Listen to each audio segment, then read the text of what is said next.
여러분들 제가 한번 단어를 하나 제시를 하겠습니다. 이 단어가 제시될 때 이 단어와 연상되는 이미지를 한번 떠올려 보시기를 바랍니다. 어떤 이미지가 떠오르는지 여러분들 한번 이렇게 그 의미를 한번 떠올려 보시기를 바랍니다. Are you ready? 준비되셨어요? 네.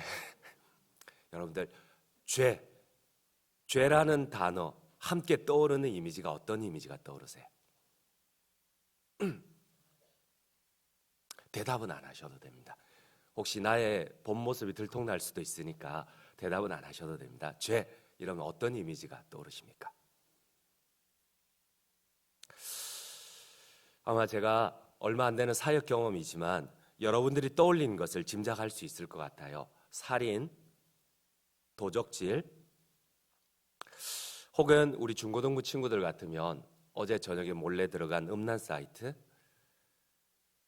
어떤 사람들은 마약이나 약물, 또 어떤 사람 혹시 부부싸움, 살인, 부부싸움, 시기 질투 이런 거 떠올리신 분들 계세요? 아무도 안 계세요? 여러분들 죄가 무엇입니까? 죄가 어떻게 시작이 되었습니까? 죄가 무엇이에요? 죄가 어떻게 시작이 되었습니까? 에덴 동산에서 아담과 하와의 선악과로 말미암아 죄가 시작이 되었습니다. 여러분들이 생각하시는 살인, 도적질, 음란, 간음, 부부싸움, 시기 질투, 여러분들 이거에 비해서 선악과를 따먹는 것과 여러분들 비교해 볼 때 어떤 것이 죄인 것 같아요? 여러분 열매 하나 따먹는 것이 죄일까요?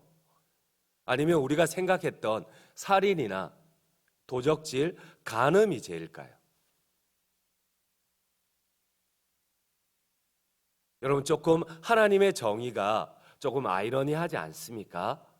죄라고 했을 때 적어도 살인 정도는 되어야 죄이지 열매 하나 그거 따먹었다고 온 인류에게 죄인으로 타락을 시켰던 것이 그게 이해가 되십니까? 여러분 죄가 무엇입니까?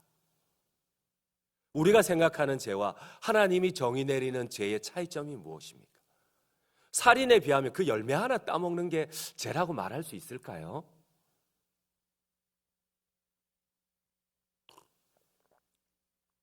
우리가 죄에 대해서 떠올렸던 것과 아담이 선악과를 따먹은 것을 비교해 볼 때에 오히려 우리가 생각하는 이 죄가 죄이고 선악과 따먹는 것은 죄 정도도 아닐 것 같아요.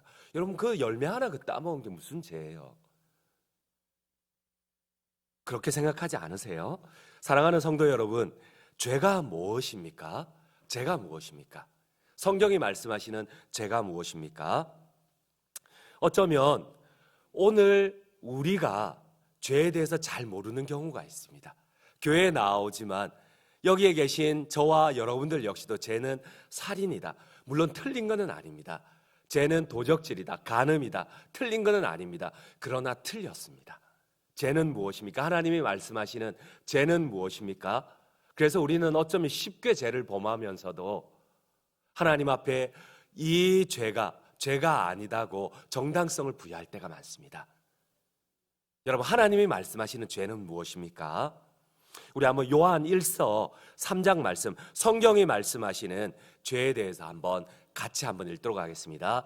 죄를 짓는 자마다 불법을 행하나니 죄는 불법이라. 성경이 정의하시는 죄는 불법입니다. 불법, 다른 말로 말하면 불순종입니다. 성경은 죄의 정의를 불순종이라고 합니다. 쉽게 말하면은 하나님께서 말씀하시는 것보다 내가 그 위에서 결정하는 내가 하나님보다 높은 주인이 된다는 의미입니다. 하나님이 기준을 제시하는데 내가 그 위에 올라서기 때문에 불순종할 수 있다는 겁니다. 여러분 이게 성경이 말씀하시는 불법, 불순종, 성경이 말씀하시는 죄입니다. 여러분 아담과 하와는 하나님의 명령보다 자신이 그 위에 올라갔습니다. 이 불법이라는 단어, 헬라어 단어를 찾아보면은 아노미아라고 되어 있습니다.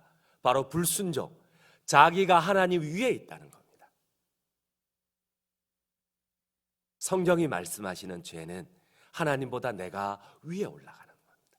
하나님의 기준보다 내 기준이 더 높다는 겁니다. 그래서 우리는 가끔 오해를 합니다. 내가 살인도 안 했는데, 내가 간음도 안 했는데 거기에 비하면 나는 의롭다는 겁니다. 그러나 그렇지 않습니다. 오늘 성경에 보면은 하나님께서 이상한 말씀을 계속 하십니다. 예수님이 이 땅에 오셔서 계속 우리가 이해되지 않는 말씀을 하십니다. 특별히 오늘 본문을 보면은 죄가 무엇인지 하나님께서 정확하게 우리에게 꼬집어 주십니다. 여러분, 예수님께서 사람들과 식사하실 때 어떤 사람이 이렇게 예수님 앞에 이야기를 합니다. 무릇 하나님 나라에서 떡을 먹는 자는 복되도다, 이렇게 얘기를 합니다. 15절 말씀을 같이 한번 읽도록 하겠습니다. 14장 15절 말씀입니다. 함께 먹는 사람 중에 하나가 이 말을 듣고 이르되 무릇 하나님의 나라에서 떡을 먹는 자는 복되도다 하니, 이 얘기가 들리자마자 이 사람의 의도는 이렇습니다. 하나님의 나라에서 떡을 먹는 자, 바로 하나님의 천국에 들어가서 영생을 누리는 자는 복이 있도다, 이 말입니다. 천국에 들어가고 싶다는 겁니다. 그때 예수님께 딱 이 말을 받고 죄 용서함이 무엇인지, 천국에 누가 들어갈 수 있는지를 비유를 들어서 말씀을 하십니다. 죄 용서함을 받고 천국에 누가 들어갈 수 있는지 주님이 오늘 본문을 통하여서 말씀을 해주십니다. 그때 주님께서 누가복음 14장 이 16절 말씀으로 이렇게 시작을 합니다. 한번 16절 말씀을 함께 읽도록 하겠습니다. 이르시되 어떤 사람이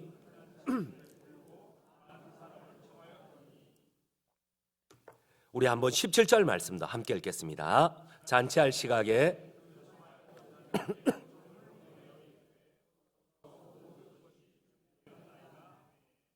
근데 이 비유에 보면은, 그 아래쪽에 보면은 밭을 산 자의 비유가 나옵니다.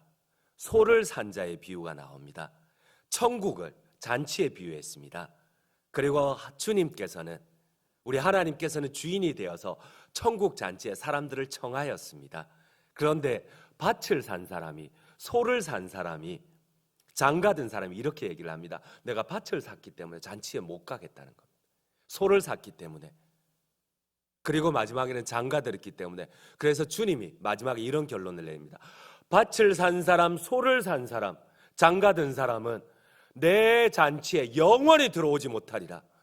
너희는 가서 산울가에 가서, 너희는 가서 시냇가에 가서 병자들, 버림받은 자들, 행인들을 데리고 오라. 그들은 나의 잔치 영원한 천국에 들어올 수 있지만 밭을 산 자, 소를 산 자, 장가든 자는 나의 천국에 들어오지 못하리라. 이게 주님의 오늘 비유의 결론입니다. 여러분, 이해할 수 있습니까? 밭을 산 게 무슨 죄입니까? 소를 산 게 무슨 죄입니까? 장가든 사람은 천국 못 갑니까? 여러분, 여기 결혼하신 분들은 다 천국 못 갑니다. 억울하지 않습니까? 내가 장가들었다고 천국 못 가는 거 얼마나 억울합니까? 근데 오늘 성경의 비유를 보십시오. 여러분, 주님의 말씀입니다. 제 말이 아닙니다. 24절 말씀을 같이 한번 읽도록 하겠습니다. 24절입니다. 내가 너희에게 말하노니 전에 청하였던 그 사람들은 하나도 내 잔치를 맛보지 못하리라 하였다니라. 여러분, 이 주님의 말씀이 이해가 되십니까? 먼저 청하였던 밭을 산 사람, 소를 산 사람, 장가든 사람은 내가 소를 샀기 때문에, 밭을 샀기 때문에 내가 잔치에 못 간다 그랬습니다. 먼저 청하였던 이 사람들은 내 잔치에 다시는 들어오지 못하리라. 주님의 말씀입니다. 여러분, 우리 청년들 결혼하지 마십시오. 잘못하면 천국 못 갈 수 있습니다. 여러분, 왜 의문이 생깁니다. 밭을 사는 것이 죄입니까? 왜 말씀을 안 하세요? 소를 산 것이 죄입니까? 장가 간 것이 죄입니까? 여러분, 그런데 이 사람들은 왜 천국에 못 들어갑니까? 무엇이 문제입니까? 이 사람들의 문제가 무엇입니까? 여러분, 살인도 안 했는데 왜 주님께서는 선악과를 따먹는 것이 죄라고 하십니까?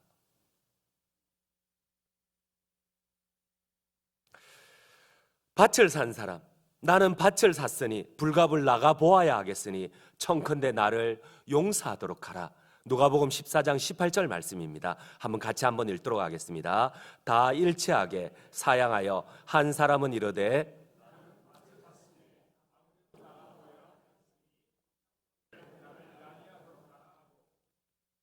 여러분, 우리 한번 19절 말씀도 함께 읽겠습니다. 또 한 사람은 이르되 나는 소 5겨리를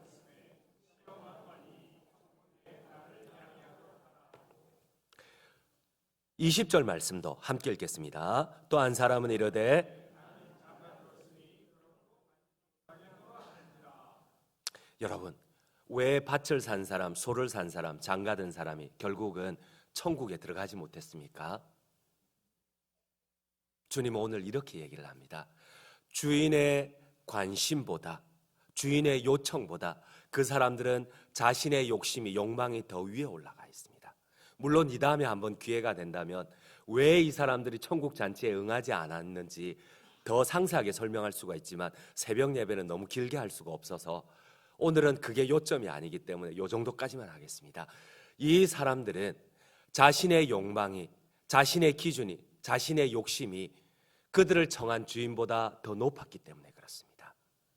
그들을 청한 그 주인의 기준보다도 자신들의 관심이 오히려 밭에 있었고, 자신들의 관심이 소에 있었고, 자신들의 관심이 장가가는 데 있었습니다.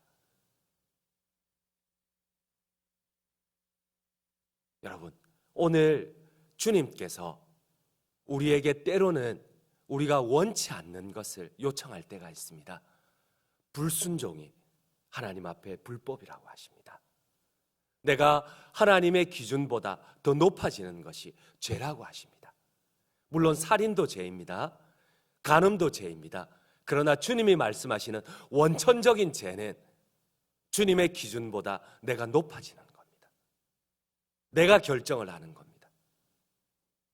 여러분, 결국은 이 사람들은 천국에 들어가지를 못했습니다. 밭을 사고 소를 산 자, 장가든 자는 자신과 배우자를 즐겁게 해주려는 자신의 욕망이 이 주인의 요청보다, 주인의 뜻보다 훨씬 높이 있었습니다. 그렇고 결국은 그들은 들어가지 못했습니다. 로마서 5장 19절은 아담의 죄의 본질에 대해서 이렇게 얘기를 합니다. 우리 같이 한번 읽도록 하겠습니다. 로마서 5장 19절 말씀입니다. 한 사람이 순종하지 아니함으로 많은 사람이 죄인 된 것 같이 한 사람이 순종하심으로 많은 사람이 의인이 됨이라. 여기에 보니까 한 사람이 순종하지 않은 것이, 여러분 진짜 죄가 뭐라고요? 불순종이 죄라고 합니다. 이 불순종으로 말미암아 온 인류가 타락을 했다고 합니다. 하나님의 죄의 기준은 불순종입니다. 하나님의 죄의 기준은 살인이 아니고, 물론 살인도 불순종이지만은 그러나 더 권원적인 죄의 본질은 불순종이라는 겁니다. 그런데 우리는 교회에서 이것을 놓칩니다. 주인의 요청보다, 주인의 관심보다 훨씬 높아 있는 나의 관심을 죄라고 보는 것이 아니라 살인하지 않은 것을 죄라고 봅니다. 여러분, 교회 안에서 많은 혼란스러움이 있습니다. 많은 무질서함이 있습니다. 이것이 다 어디에서 올까요? 살인에서 올까요? 도적질에서 올까요? 그렇지 않습니다. 자기가 하나님보다 높아졌기 때문에 이것이 오게 되어 있습니다. 여러분, 오늘 내가 하나님 앞에 진짜 죄가 뭔지 아세요? 진짜 나의 죄는 불순종입니다. 하나님보다, 하나님의 관심보다 내가 높아지고 하나님의 기준보다 내가 높아지는 겁니다. 하나님이 주인됨보다 내가 주인됨입니다. 주님께서는 이것을 죄라고 합니다. 죄의 본질이라고 하십니다. 오늘 더 아이러니한 것은 정말 이해할 수 없는 사실이 있습니다. 우리가 생각했던 진짜 죄인이라고 생각했던 사람들이 구원을 받고 있다는 겁니다. 여러분, 한번 하나님께서 다음과 같이 말씀을 하십니다. 23절 말씀을 함께 한번 읽도록 하겠습니다. 23절입니다. 주인이 종에게 이르되 길과 산을 타리로 나가서 사람을 관건하여 데려다가 내 집을 채우라. 여러분, 길과 산울가의 사람들은 어떤 사람들입니까? 길과 산울가의 사람들은 상징입니다. 버려진 자들입니다. 길에 나가면 어떤 사들이 있습니까? 산 등성이에 어떤 사람들이 있습니까? 바로 방황하는 자들, 범죄자들입니다. 창녀, 포주, 강도, 깡패, 살인자, 알코올 중독자들을 상징합니다. 예루살렘이 위치한 유다 지방은 깊고 험준한 계곡입니다. 여러분들이 아마 성지순례를 가보시면 아는데 예루살렘은 해발 800m 위에 산 등성이에 있습니다. 그리고 특별히 예루살렘의 지형은 우리 한국 지형하고 비슷합니다. 중심에 산맥이 쭉 저 앞에 있는 갈릴리부터 예루살렘까지 그리고 그 아래에 있는 유대강야까지 쭉 중심에 산맥이 펼쳐져 있습니다. 그런데 그 산등성 등성이마다 그 길가들마다 그래서 예루살렘에서 여리고로 날아갈 때에 강도를 만났다는 게 그 산 내려가는 그 사이사이에 협곡들 사이에 항상 보면 탈주자들, 범죄자들 그 굴들이 그 속에 아직도 있습니다. 지금도 베두인들이 여기서 살고 있는데